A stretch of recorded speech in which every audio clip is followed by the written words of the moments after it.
y'all, welcome back to my channel. This is Tanya here. I hope that you all are doing great and that you've had a great weekend and you're ready to tackle your week. So Saturday, Greg and I went to Springfield, Tennessee, and we went to the Antique Barn up there. We usually try to go there, you know, maybe once every couple of months or so. Greg, it's one of his favorite antique shops to go to. I did take you all along with me and get some footage. I did not get a whole lot of footage because I told y'all in my last video that I'm selfish. And if I'm videoing and trying to shop and you know, I'm missing stuff. And we started downstairs in the barn, and I don't know, the downstairs is usually where we find most of our good finds, but there just wasn't a whole lot downstairs. And then by the time I got upstairs, my arm started filling up and I wasn't able to get any footage of that. But I'll take you and show you the few. I think I filmed like 2 or 3 booths, and then the rest of the downstairs was kind of a bust. But if you want to watch that video, that footage, go ahead and watch that, and then stick around because I have a small haul. All right, guys, happy Saturday morning. We are back at the Antique Barn in Springfield, Tennessee. So let's go see. We are looking for some vintage Christmas and, of course, Ironstone. And Greg's never happy if he doesn't get milk glass. Okay, so this booth has a lot of Christmas. Let's see if I can find. I'm looking for some red deer.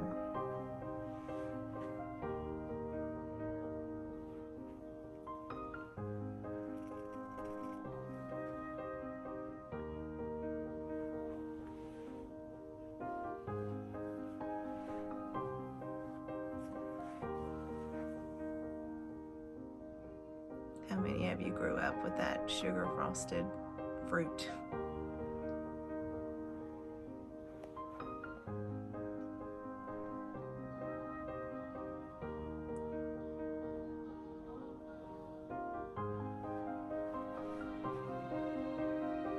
I like that painting.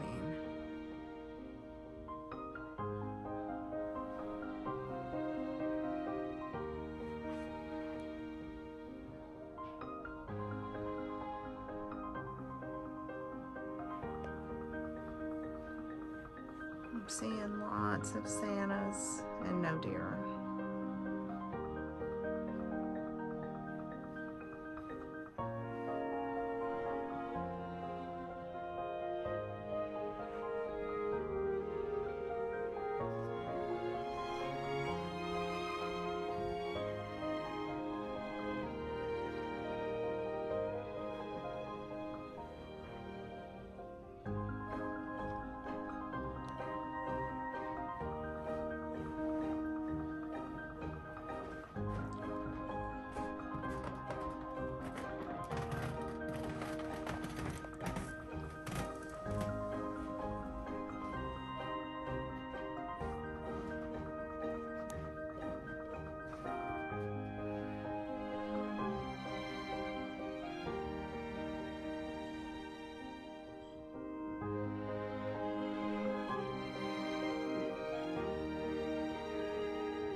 Look, even the antique stores just have the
This is by far one of my favorite booths here. I always have to get one or two books, which I have already picked out, and you will see in my haul.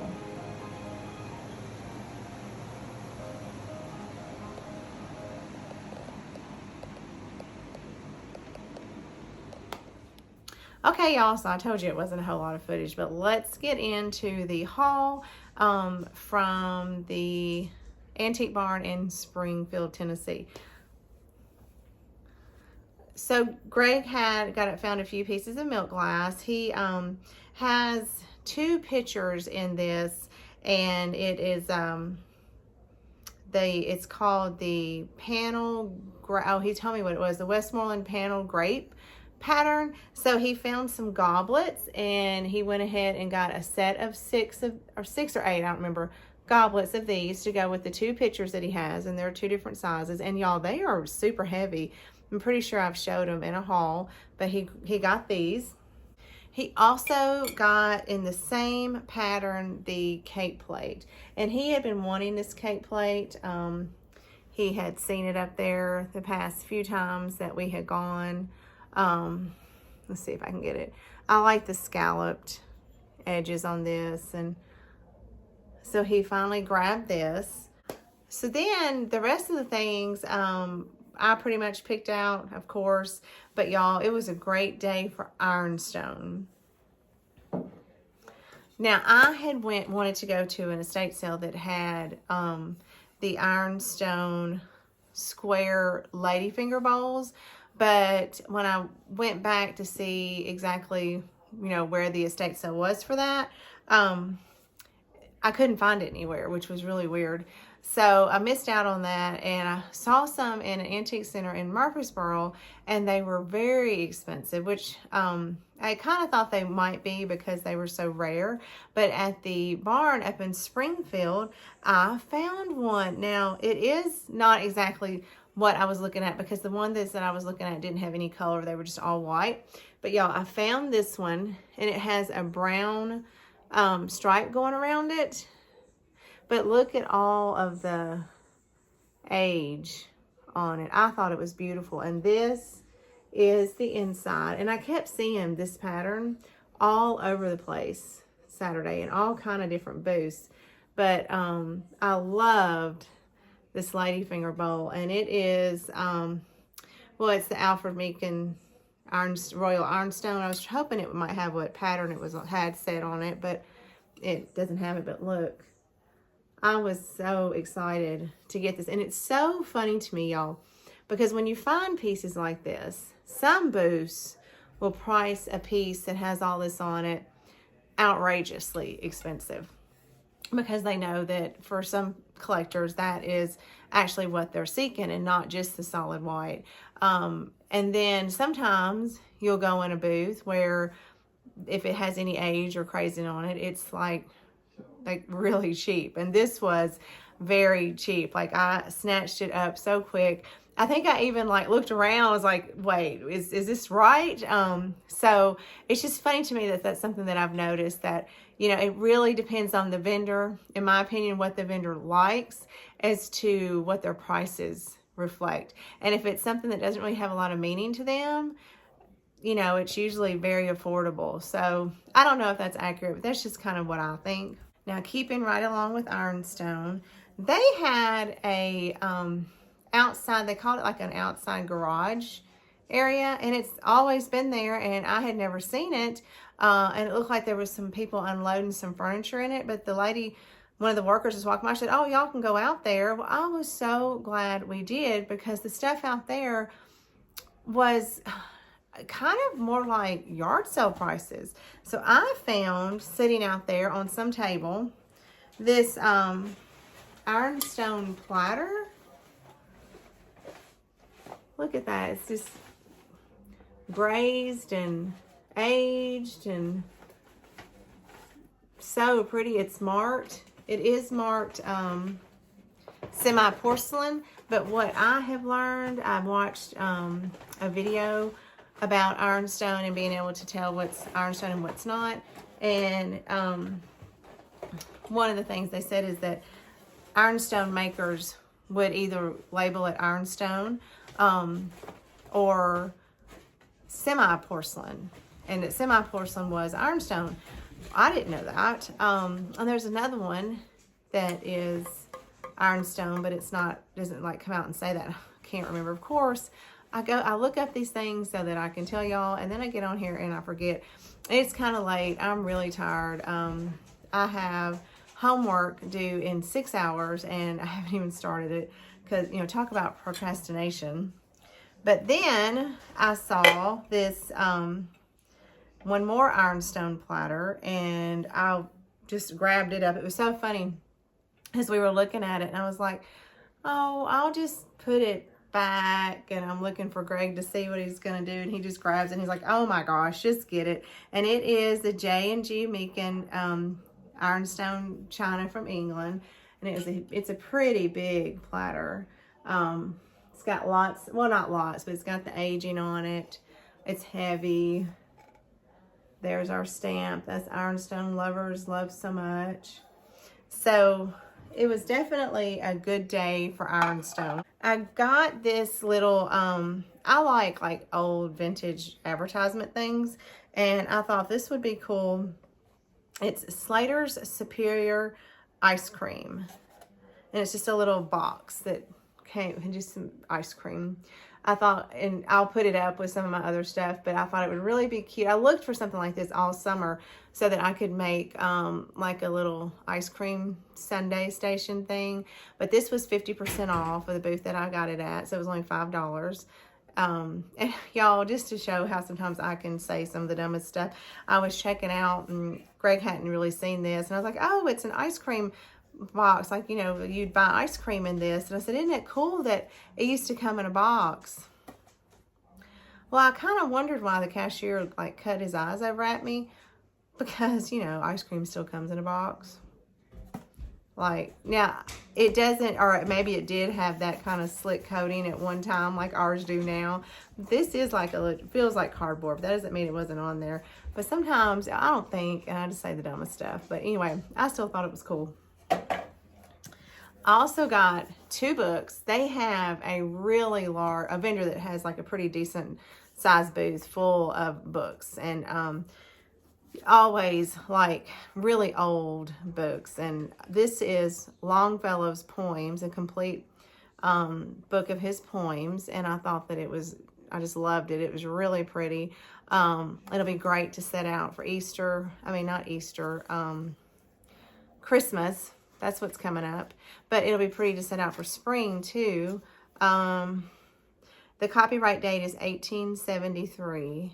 And I had actually, you know, learned a little bit about Longfellow in my literature class. So I'm not going to tell you that I'm going to sit and read these poems, but I think it's cool to have it. And then this one is Lord Byron's poems, his poem works. It's like falling apart. I need to try to see if I can get some glue to make sure that this stays on. And what was really cool about this book and why I got it is, first of all, whoever gifted this to somebody wrote in it. They gave them this as a gift on December 25th, 1877. And look, I don't know if you'll be able to see, but their handwriting, absolutely beautiful. At first I thought that was printed, and then I realized no, that was their writing. And let's see, was I able to find a copyright date? I don't remember if I was or not. I don't see one, but it was around that time, clearly, because it was a Christmas gift to someone. Then I got this little this is the word I was trying to think of. Vitrified china. This was made in Chicago, and on that video that I watched about helping you identify Ironstone, this was an American-made Ironstone, clearly, because it was in Chicago. But if you see vitrified china, that is Ironstone. So I had bought 2 of the oval stacking plates for $2 that I showed you in my other haul, and this little creamer had the same little green stripe. So I thought that would be cute to go with those plates. See, it was the Ironstone day. And then one of the last things that I bought, I have seen these multiple times at estate sales. There was one estate sale I went to this summer, and they had 3 of them in different sizes and different shapes and things. And I like fancy stuff, and I like the old, you know, the older lady, like Victorian type style lady things. And I think that these, and I might be wrong, but I think that these are called, like, they're trinket boxes is what we would call them. But correct me if I'm wrong, but weren't they called like coffin boxes or something like that? But when I see these at estate sales, well, the one I saw 3 at summer, the cheapest one was $150, and they went up. And I think that the largest one was like $185. Well, even at half off, why would you do that? Because, you know, occasionally you will see these thrifting. I mean, I've never seen them thrifting, but I watch thrifting videos because I just, you know, clearly can't get enough thrifting that I will sit and watch other people thrift. But I have like a serious problem. But anyway, I thought this was so pretty. It's the little velvet on the inside. I may put it in that bathroom that I talked about in my last video, my downstairs powder room, if I turn it into, you know, like a Victorian type little room. But here's why I got this. It was $20. Like $20. I've never seen them this affordable. Now, I don't know, and y'all might know more about this. I'm sure somebody does. So maybe it's certain makers. There's no maker's mark on here, but maybe certain makers cost more. Maybe for some ungodknown reason, some of them are real gold. Like, I don't know what the difference is between this one and, you know, the $175 one that I saw at an estate sale. But I don't care. I thought this was so pretty and delicate, and for $20, I definitely grabbed it up. I want to show y'all one more thing. I had showed you this that I got, that Greg grabbed me at the thrift store the other day. And it was a different color. I didn't like the color, so I just want to show you the finished product. Now, I know there's a little bit, when I open it out, you can't see. But I just got some dark wax stain from Walmart, and I think it looks so much better. So I was happy the way that this turned out. All right, y'all. That is going to be it for my Springfield Antique Barn haul.